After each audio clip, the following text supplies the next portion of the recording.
কোন ক্ষমতা বলে শেখ কামাল এত অস্ত্র ঘরে রেখেছিলেন? আবার বলেন, আপনি চিন্তা করতে পারেন আজকের দিনে শেখ কামাল বাড়িতে অস্ত্র রাখছেন, একাধিক অস্ত্র। এরা ছিল আমাদের সূর্য সন্তান। এদেরকে শিক্ষিত না দিলে আজকে বাংলাদেশ এই জায়গায় দাঁড়াতে পারতাম না। শেখ মুজিবুর রহমানকে তারা অ্যারেস্ট করতে পারতো, করার হয়তো ইচ্ছা ছিল, কিন্তু ভিতর থেকে শেখ কামাল গোলাগুলি শুরু করে দেন। এই উনি কোন ক্ষমতা বলে শেখ কামাল এত অস্ত্র ঘরে রেখেছিলেন? আবার বলেন, আপনি চিন্তা করতে পারেন আজকের দিনে শেখ কামাল বাড়িতে অস্ত্র রাখছেন, একাধিক অস্ত্র,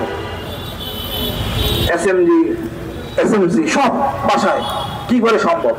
আর ওনার জন্যই, ওনার হাতে গুলিতে আমাদের তিনজন, একজন মারা যায় শামসুদ্দিন, আর 3 জন আহত হয়। তার পরবর্তী দেখেন শেখ কামাল যখন প্রথমে মারা যায়, তারপরে আর কোনো বেঁচে থাকার কোনো সম্ভাবনা ছিল না অন্যদের। লজ্জা অধ্যায়। এরা ছিল আমাদের সূর্য সন্তান। এদেরকে শিক্ষিত না দিলে আজকে বাংলাদেশ এই জায়গায় দাঁড়াতে পারতাম না। জুলাই আগস্টে বলি 24 জুলাই হতো না। এই বিপ্লবের মাধ্যমে দিয়ে, অর্থাৎ 15ই আগস্টের মাধ্যমে সৃষ্টি হয় হাসিনা, খালেদা, শহীদ জিয়া, এরশাদ, অন্যান্য